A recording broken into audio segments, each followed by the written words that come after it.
Hello, Grae here, and here's my review for Andor Episode 10. Overall, I believe it is a very good episode. It held my attention all throughout. There was hardly any dull moments, in my opinion, at least. So the episode starts off with Olaf's lifeless body being taken away by the guards. And then, not long after, Cassian tries to convince Kino that they have to try to escape the following day. Because it's only a matter of time before the guards find out that everyone else, or rather, the other prisoners have found out what transpired in prison 2. So they're gonna be shot on sight eventually. So they need to figure out a way to get out of there.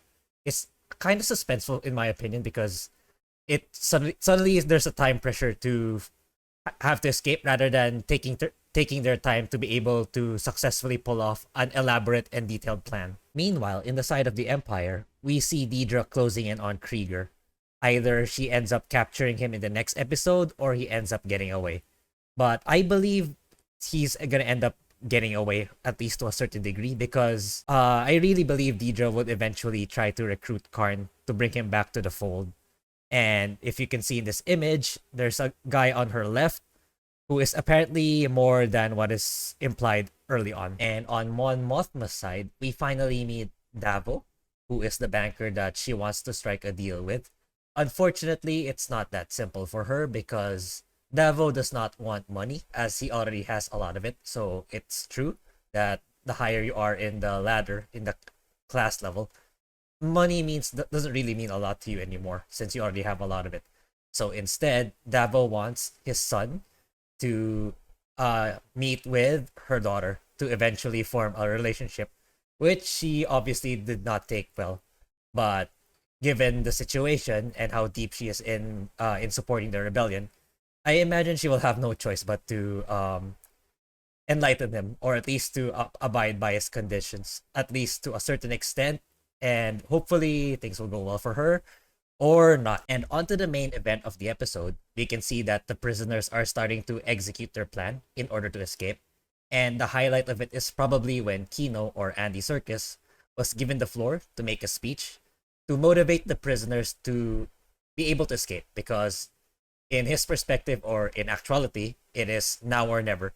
So they need to raise up arms or have the motivation to keep moving forward and finally be free from the Empire's grasp. And just as freedom was almost within their reach, it is revealed that the prison was actually surrounded by bodies of water. So in other words, they're in the middle of the sea. And it was revealed that Kino is unable to swim. So it remains a mystery whether he made it out of the prison or not. So I'm actually on the fence on what actually happened. It's either he was assisted by the others to be able to swim back to shore, or he just opted to stay and help ensure that everyone makes it out alive. And towards the end of the episode, it is revealed that Lonnie, who is one of the partners of Deidre in her investigation, actually works for Luthen. And he reveals about Deidre and her position, and as well as they are closing in on him and the incident in Aldhani. This supports my theory in the podcast where I mentioned that I think Blevin is part of the rebels, given that he tried to obstruct Deidre on every opportunity he could get. Not to mention, he was very harsh on Karn when he tried to capture Cassian. So, given the situation with Lonnie, with this new development, I do strongly believe that Blevin is also part of Luthen's plan. Lonnie reveals to Luthen that he no longer wants to work with him, seeing that he now has a family and wishes them no harm. But Luthen, given how deep they are in the rebellion, tells Lonnie that he cannot turn his back and he gave up everything just to push this rebellion. In the final scene, we see Cassian and a fellow prisoner making it to land and continuously running from the guards. Whether Kino made it or not remains to be seen.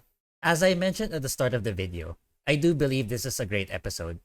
It remains suspenseful all throughout, and kudos to Kino and Luthen for their outstanding delivery of their speeches. I am especially looking forward to find out whether Kino made it or not. And what do you guys think? Is Blevin part of the rebels? Sound off in the comments below. Thank you, and if you like this video, kindly subscribe, and I'll see you guys next time.